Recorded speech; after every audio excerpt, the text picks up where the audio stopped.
go to there. What for? Pork barrel? What's the issue? Huh? What's the issue now? Yeah. You go into there. Right? Why are you here? Yeah. I've been there. Then what's the use of that problem? Right? It's like answer revolution, right? Am I right? Yeah. Yeah, so what's the problem? Because of that pork barrel.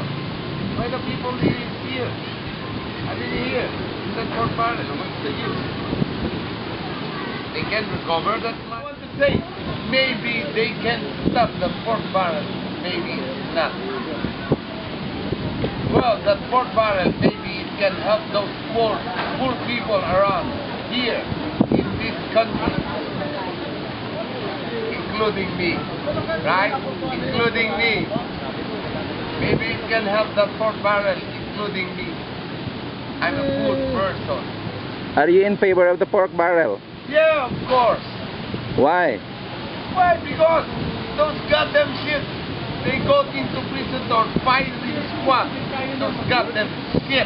Kurot na lang. In Tagalog, kurot na lang. Para mamatay na sila. My name is Jaime Paloti. Thank you, Jaime.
What?